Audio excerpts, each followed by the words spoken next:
can you guys help summarize any more like specific sources? I mean, some of you mentioned, the meetup, said no on the dribble, which is, I think, it goes against some of the grain for other people. Can you just summarize a little bit more around a few other particular sources? Big High is good. Where's the most unique place besides the bar that you've actually gone to find designers? I mean, honestly, there are some sites like, Behance Network actually has quite a few good designers on it. I think Cargo Collective is one where it's like an eclectic, interesting crowd of all sorts of different types of designers. I think what you want to look for is things that are maybe tucked off and off the beaten path a little bit. That's usually where you'll find a lot richer, better talent, I think. Yeah, so recently I think that we struck gold at universities. It just makes sense, right? So, go to a college campus, find out what their school of design is, figure out who's currently their top designers. What we did was, I think it was CMU, we went to CMU, we talked to the design professors, and we said, who are your all-stars? We just talked to them. And I think that we came home with a good 10 people that we wanted to hire. I think that 7 actually accepted, and it was probably the best design operation as far as going in with the hopes of meeting top talent that we'd ever done, and it completely changed my mind about going the university route and just meeting really young, enthusiastic talent. These kids, I'm 41, I guess they are kids. These young adults, see? I like youngins. You can't take me anywhere. I've never in my career, Andre, don't laugh at me, you're the same age. I've never in my career met, you are older, you're right, met so many people that just knew so much about design, user experience. They had this immediate kind of reaction that hardware and software or even business and design were just completely attached. They knew what the return on investment of a good user experience was because they've been using so many products, and they can choose whatever they want, but they always choose this one because it works better, it's faster, it's more efficient, it's easier to use. So their mindset's already there. You don't have to train them. They just kind of inherently know it. So I say go to schools. Yeah, the other thing I'd say is we do have an internship program, and that's actually where we've gotten, I think so last year we had 1 design intern, it was incredible. This year we had 4, and they're all super, way too young, but they're way too talented. One is 15 years old, and I won't tell you who he is, because you'll probably want to hire him when he turns 18. Yeah, it is. It was difficult to do. But we were able to bring him on board. Sign a permission His slip. mom moved him in, and the whole thing. He has to leave by 4. It's true. He does have to have a short working day. But I actually think, internship is something where, and a lot of this is you definitely need to have somebody there to be able to give them guidance and help mentor them, because what these people are looking for, if they're coming out of college or if they're going to be an intern on your team, is they want to come there and learn. Right. And a startup is an amazing place to go and intern because you can actually have an impact and you get to work on stuff, sort of far above your pay grade, for your level of experience. But they're looking for someone to learn from, and so it's really important. Again, it's the importance of hiring really talented people. They'll be a beacon for other talented people. I think that's an important. I think that's, if I could say one thing, I think that's it. Is the people that you hire are your best recruiting sort of resource. And I think the other thing is that your product should speak for itself. I think one of the things that a lot of companies sort of have to trip over and have to fight themselves because their product or their marketing or something about them tells designers we don't really care that much about design. And so because there is a true fact that you can reach out to a designer and you can be super pleasant and you can give them a great opportunity, but if they go to your website and they try your product and it's apparent that maybe that seems like surface level or it's polished, that you think of design as a polish that you put on top of a surface of something and not something that is done end to end, they can see right through it, and they will say no, and they will not be interested. So I think the other thing is you do have to it's the importance of your product and your marketing being really spectacular. The one example I would give of a company that I think is doing a good job of this is a startup in San Francisco called Strava. They have been doing a really great job on product marketing, and they're an incredibly tiny startup. And they've, I think they're a good example of a company that's just getting started at recruiting really talented designers. But I think they're a good example of how their product speaks for itself. Their marketing, they understand that the design is something you should invest in. They're investing in it and treating it as such, and so it's something that to designers definitely attracts you to it. But I think that also if you don't have any designers and your design sucks, that doesn't mean you should be faking it. You can say in your job, my God, we need you, just look at our site, and that can touch a designer's heart. What do you guys think of playing to designers' egos? So one of the things, I actually do think it works well, but I'd love to hear kind of your thoughts about it. Designers kind of have this there's a perception that designers feel like they're special people, and I think But we are. yeah, I think some Creative. some companies, and I think this actually works relatively well, is like they'll do a specific landing page for designers that talks about why, like, what is design here, why is it valued, and I think that goes a long way to showing designers that you do care about design, you do value it, and I've seen some great, Change has one. Change.org has one. Airbnb, I think, does it too. Campaign We Monitor did had a it good once. one. What's Campaign Monitor had a good one. Campaign Monitor.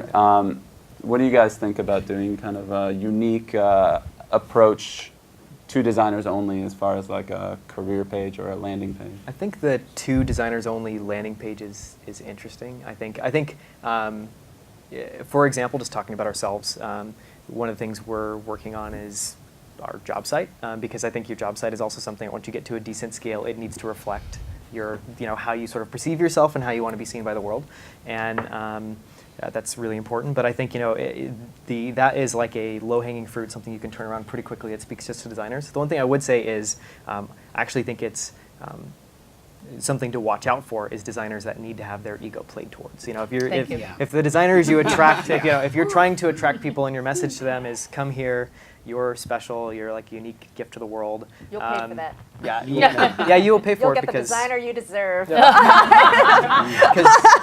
the designers you want to hire are designers that they care a lot about their craft and they do it because they think they can make a difference, but they don't have a big ego, and they're really easy to work with.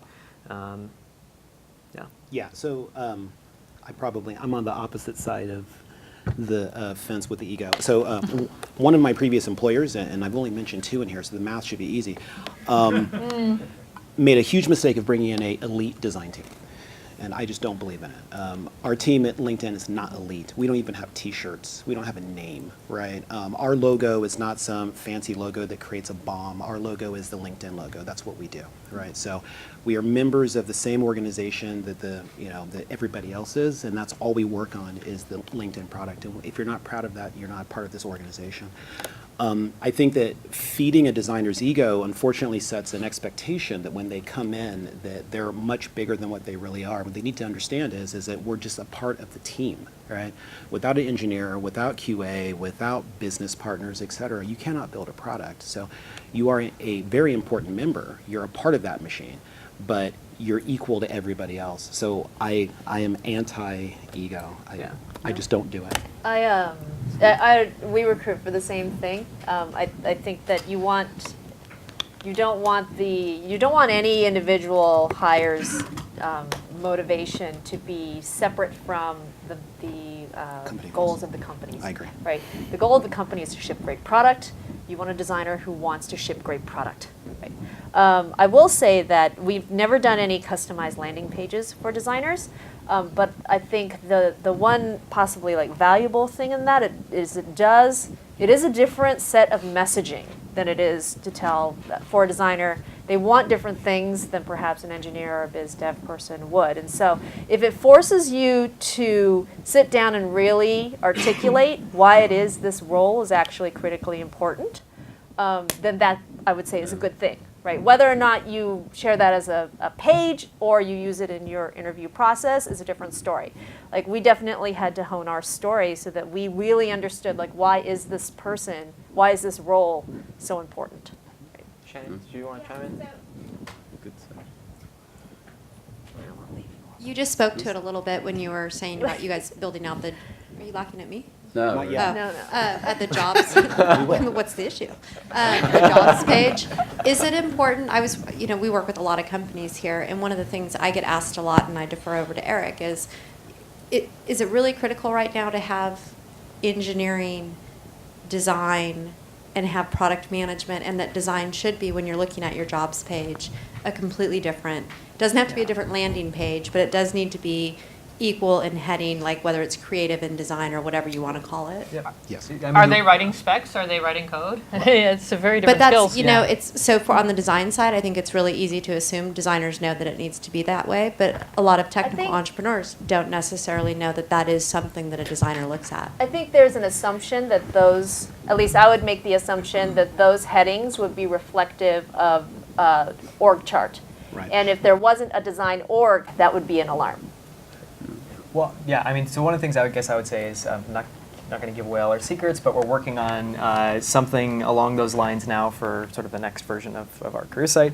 And I think one of the things that's interesting is sort of from our perspective, there are three things we really care really deeply about, and we see them as, we try, I think there's a couple things. One, you don't want your career site to reflect your org chart. You want it to reflect the way that you think about the teams working together. And if anything, your career site should be a reflection of the culture and the atmosphere and the relationship that people have in the company. And so that's one of the things that we've seen that our site does badly, and we're also, anyways, I won't get into that, don't want to talk too much. But the one thing I would say is there are, the three things that we see that are really critical is creative is definitely, and we sort of, creative is high level for us. It means everything from product design to people that work on video. We see engineering as another sort of bucket that's really important to us. Another one is sort of business, people that can do everything from risk management to finance to sort of paid advertising, just everything. And they all require very different stories. They're interested in very different things. They have different questions and barriers. And the story that we, for engineers, the thing that we've tried to work on is it's not about what languages you know, it's about what challenges you want to work on. And if you want to work on a challenge, we can help teach you a language that's maybe different than your core expertise. We want people that are good at being able to solve problems. For designers, it's largely about we see design as something that's end-to-end, and telling the story about how we design everything from a piece of hardware to the application that it plugs into, to the retail packaging that it's sold in, to the sort of the UI of the product, to the way it gets told in a marketing email to somebody, to the marketing site, and how we see it as this sort of cohesive way of telling the story of the company and our products.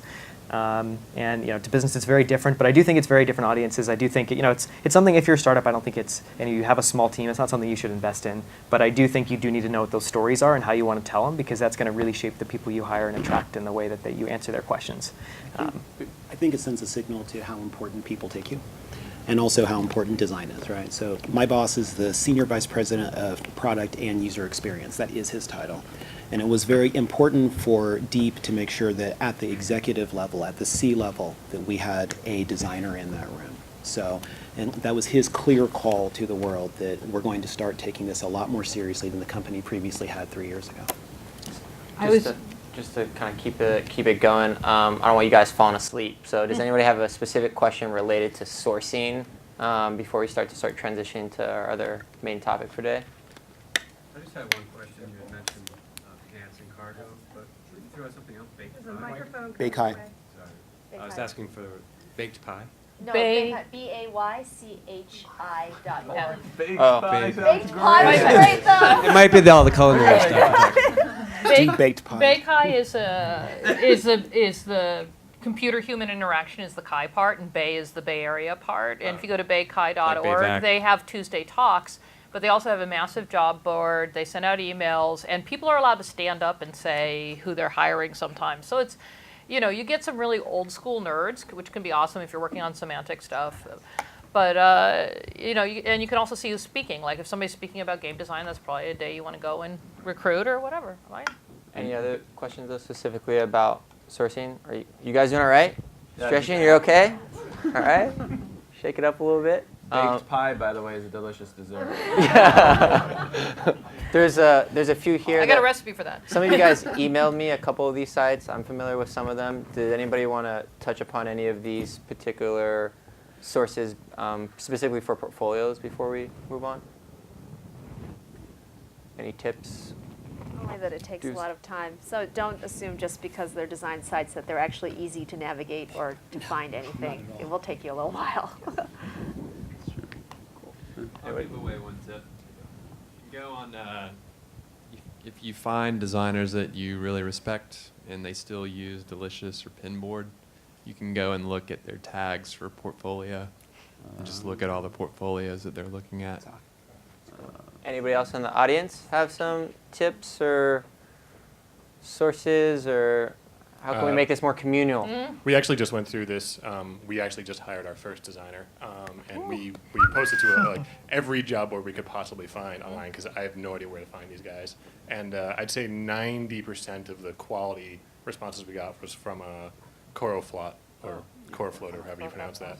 That was definitely the big standout winner in terms of the best return on the investment. Interesting. Anybody else? Come on, chime in. I know somebody out here is. No contributions? Oh, we got one more. There we go. I could just say or testify from, I'm a designer, founder of my own company, so there's been a lot of big companies trying to poach me, and I've told my friends there are 3 companies, if I were ever not designing for myself, who I would design for, and one of those 3 has been Square, because, and if I were to think of why, like everything you've touched on from like your product and what you guys represent, but also just small things like the fact that a lot of your team is either like on Twitter or Instagram kind of gives me like a peek behind the, secret doors of Square, and I can see what it's like to work there, and that at least for me has helped. Interesting. Lifestyle marketing. That's good. Yeah. All right. Oh, yeah, Mark. Yeah, here we go. Well, since Andre is here, what do you guys think about Twitter as a way to source designers and build out the network? I don't see it listed up here, but I love it. I'm a Facebook guy. No,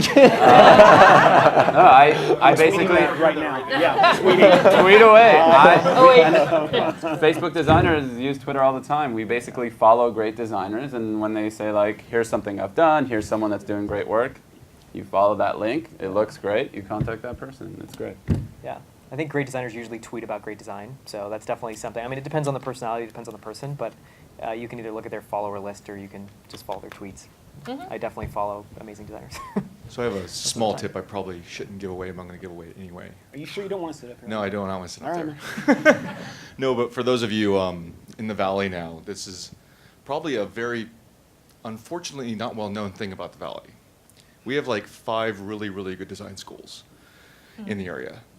San Jose State has actually got a very good design department.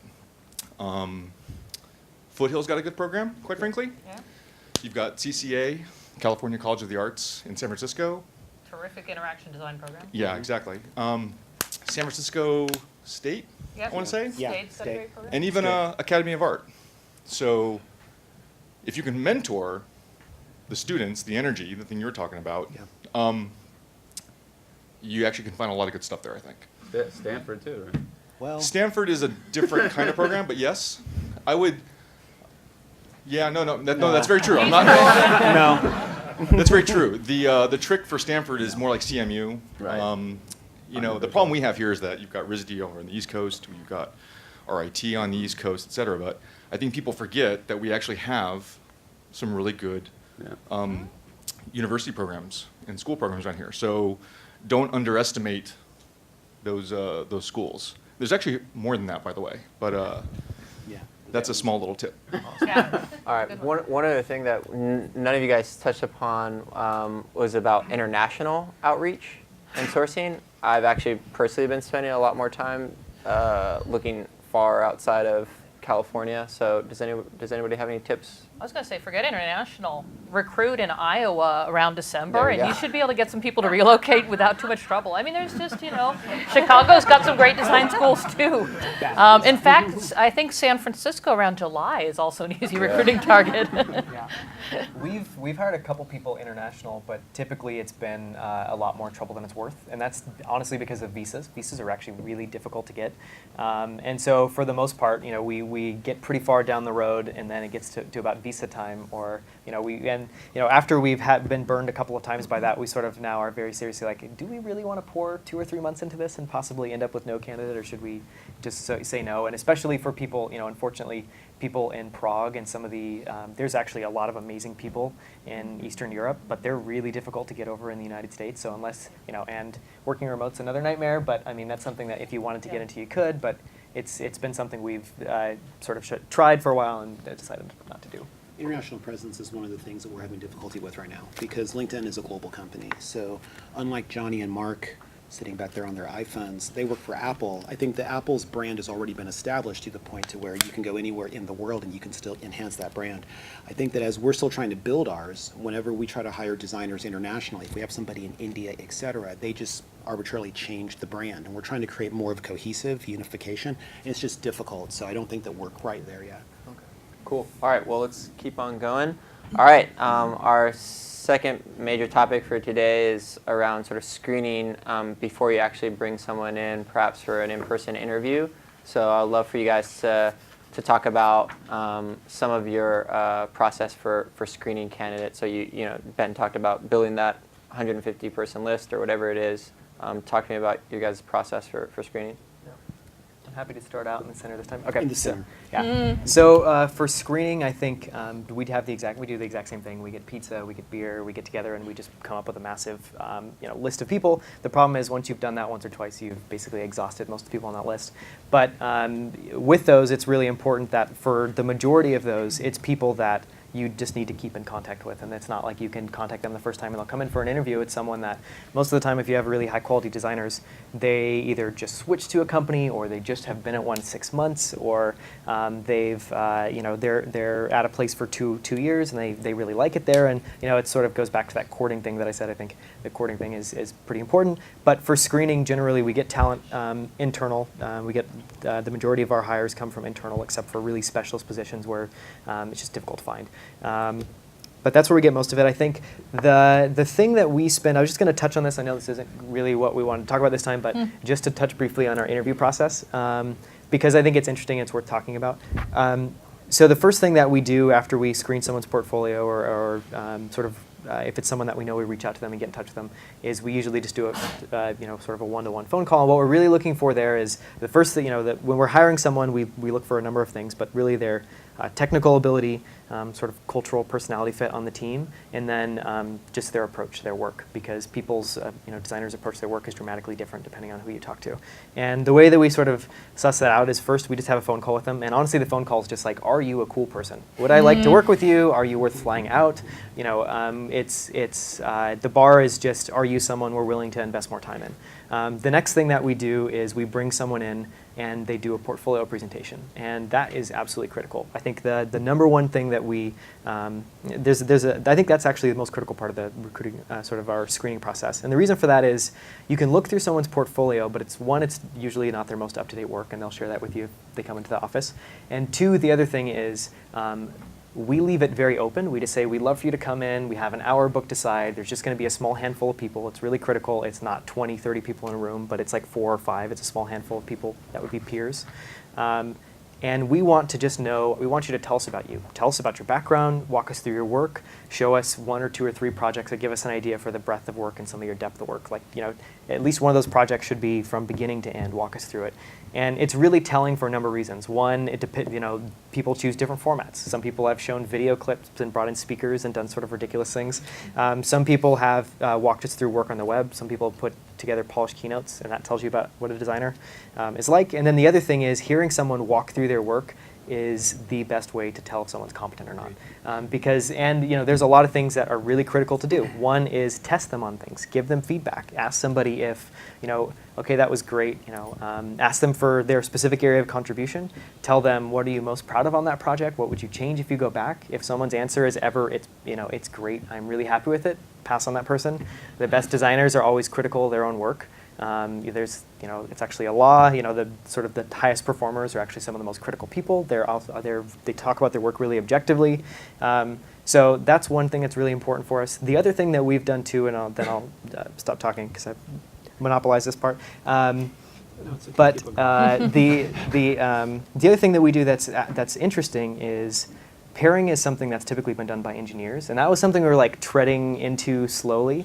And really what that means for us is for positions where we're relying on someone, we're hiring someone for their analytical ability. So if we're hiring like an information architect or someone we would consider sort of like, a UI designer, but I'd like to think of designers on this scale from analytical to visual. And if people are more on this side of the scale where they're analytical, then the best way that we've found to sort of just see what they're like to work with and to see how they think through a problem is to give them a fake problem. And so the one thing we don't do, we don't say, hey, take our app and redesign it. We take something that's completely not anything that we've spent time on ourselves, but we give the same problem to every person. And the problem is design a Netflix app for iPhone.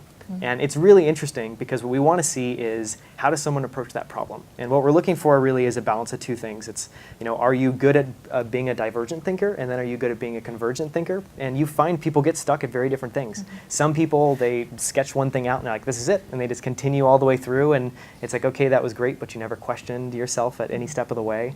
We want to see that people are really comfortable exploring things broadly and questioning themselves, and we want to see how they work with the other person in the room. And so that's been something for us that although, sort of, I think pairing is a dirty word for designers, and you're like, what am I doing? What am I in the room working with you on a problem? It's great because you also get to see, are they just a great person to work with? Would you enjoy working with them? And then do you like their approach? And does it make sense? You don't want a team full of people that aren't good divergent thinkers. You can maybe have one or two of those, but you need to balance them out with other skill sets. I'm curious how much time you give them to prepare. Is it we don't give them any time. Or you do it when they come in? Yeah, we don't give them any time. I mean, we set the we're very clear about what the expectation is. We definitely tell them you'll be doing, you're going to have a pairing session where you have an hour and you're going to be working with this person on the team and here's what they do. But we don't give them any prep because we just want to see this is a fresh problem. We don't, and honestly, what we're not looking for is solve the problem in the room for us and make it perfect. That's not at all what we're looking for. We don't care about that. We care about seeing how you think through a problem and seeing what your approach is. And so, I think for that, it's really important just to not give them any time to prepare. You want to see how they think on their feet. And some of this is just you're testing people and pushing people a little bit. Hopefully not in an uncomfortable way, but you're definitely just, you're treating it seriously. Like, this is a serious thing for us. We want you to enjoy working with us. And so, it'd be great to work with you on a problem in a room, because I'd work with you once we got hired. And it'd be great for us to see how you think through a problem. So I really want to +1 the exercise for several reasons. Wait, do I say like since you're up here? I really want to hit the like button on the. You can +1 it. I don't use Google+. They could use a +1. They could use a +1. That was mean, but deserved. That's kind of badass. Okay. We do something very similar. Every designer that interviews at LinkedIn probably interviews in front of an audience about this size, right? And we literally make people present their work to a room about this size, about these many people, specifically because I need to know that if Jeff, if Reed, if Deep, if any of the E team walks up to this person, they know how to communicate their design. It's very important, very. We've had a lot of really, really, really good people not know how to articulate their design, which means that they can't even kind of come up with an experience for their own experience. And that makes it so that then the product team doesn't trust them. Because if they can't communicate themselves, then people kind of lose faith in what they're doing. So I completely agree with the exercise. We don't hit people cold, and I might try that. We often give them, I think, about 3-4 days to think about it, but it's the same exercise over and over again just so we can evaluate against that. Yep, that's the same thing we do. That's why it's really important you give everybody the same exercise, exercise and then it's not something you yourself have thought a lot about. Right. It's not what your day job is, because that's unfair. I suspect it was actually invented by Irene Howe back in the day at Yahoo Google. because we went through it. No, before she Before was she at Google. invented She was. +1. Oh no, that wasn't her. That was her boyfriend. Ooh, ex-boyfriend. Anyway, yes. So. Irene was supposed to come here, so. This Yeah, is public, right? Yeah. Did Irene any show case- up? No, Irene. See it on the video. Because the thing is I'm in so much that trouble one for of that. the single most beautiful interview processes that I've ever seen, and I've tried to replicate everywhere I've gone, was just exactly that. You start with a presentation on your design philosophy with key examples to a large group, usually the entire design team or a larger group. You go into a room for 20 minutes, you are left alone with a design problem. The design problem reflects issues that, at Yahoo, was design a user directory. And this was designed to figure out, have this designer ever worked with large-scale data? Do they understand the indexing? Do they understand, X, Y, Z? Your problem should be based on the problems you're trying to solve. Do they mentally understand how to do it? And then there'd be 2-on-2 interviews. What's interesting is I interviewed at Google when they were like, 50 people or 40 people, and they only had one building. And I went into all these little rooms. Yes, I walked away from a lot of money. Leave me alone. I'm sorry. And I went into these little rooms with two people, and every single one of them had me design something. And so, like, by the 8th interview, I was tired, crabby, I had a headache, and I was trying to design something on a whiteboard, and then Marissa Meyer said, no, you can't do that, move that over there, and at that point, I was kind of done. I've never had somebody tell me how to do it. This is public. I gotta stop Yeah. these stories. There's In any a case, camera right there. in any case, I tell a story because you guys as startup guys know what you want, and you have to leave the designer alone to see how they think and how they would do it. It's the exercise is not there to see, to see if they can take orders. The design exercise is not there to see if they'll come up with the most brilliant solution in 20 minutes. It's to figure out if this is a guy you want to hang out with. And I think pairing with especially for a startup, going into a room with a whiteboard and drawing together would be awesome. That would be super creative. And this was a long time ago, and we've all grown since then. But I think you got to think about, like, when you're interviewing them, they're interviewing you, but you're also interviewing them, and it's a partnership, and you got to figure out if you guys are going to be co-founders. Really think of them as co-founders. Agreed. Yeah. Wait, I just wanted to zoom out. We're going to focus a whole nother session just on interviewing and actually when you're working with, when you're actually onboarding someone potentially on your team. So I just wanted to zoom out. Just how do you even decide, like, you want to bring them in? Like, how do you make the step? Like, I found them on this site, and then how do I even get on the phone with them? Like that. First initial screening process. I mean, I'm good at looking portfolios, so I can't give you advice, but I can tell you about, I hate phone screens. If I like somebody, I'm going to try to meet them in person, so I can do the sniff test. If I have to do a phone screen, I only ask 2 questions. One question is, what would you change about our site? And the other question is, what are you most proud of in your career? And between those 2 questions, you'll tell, do they care enough to have actually looked at your darn product? And if you ask them what they're most proud of, you'll get to know what their values are. And if your values don't match, you don't want to work with them. And then if I like them, then and I like their portfolio, I'll talk to them. Yeah, honestly, like a great deal of products are free if the designer knows that you'll be calling them and they have not looked at that product. That is a giant alarm. That really bad sign. I ask a lot more than 2 questions, but one of them is like, what are you most proud of all the things that are on your portfolio? What is the project that is most indicative of your own style, of your own work, so that I can hone in on that one and look at it more closely. We also do a lot of culture fit check. I mean, it's always a disappointment to have someone show up and just be like, oh boy, questions that I usually ask around that, could be generalized for designers. I do want to check on motive. Right, so I do ask questions that kind of drive at what would be their motive for wanting to work at Rockmelt. Obviously, it takes that you go through a lot of ups and downs in startups. You need someone who's committed enough and resilient enough in order to handle that stuff. Aside from that, I tend to, in order to kind of get at, because there's a lot of generic kind of questions that you can ask, and you end up producing very generic responses. And those questions are kind of unfortunate. And over the years, I've tried to kind of restructure them. If for nothing else, then I want to be more entertained during the process because I do a lot of phone screens. So to kind of figure out like managerial style, they'll always tell you, well, I don't want a micromanager, and blah, blah, blah. It's just like, okay, after you've heard that 12 times, like it's very boring. So what I tend to ask them is like, okay, if you had to choose, like, would you rather report to Kirk or Spock? and that kind of forces the like, do you want the like very, do you get fired up with that very passionate kind of leader, or is someone who's more methodical and logical? Has anyone said Picard? Just wondering. Yes, which is too easy. And incidentally, it doesn't work with international. They don't know what you're talking about. But yeah, so things like that. I like to ask them, tell me about the hardest thing you've ever done that you've succeeded at. Tell me the hardest thing you've ever done that you failed at, and what did you learn?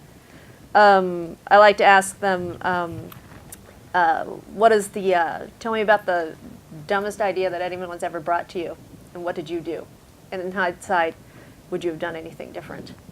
So I think having them tell those stories would kind of indicate a little bit, like when you pair that with some portfolio that is roughly up to snuff, and the way they carry themselves on the phone and their answers to questions like that are very open-ended, where they need to storytell about their past work history, what they want to do, and of course being paired with like they have tried your product, I find enlightening.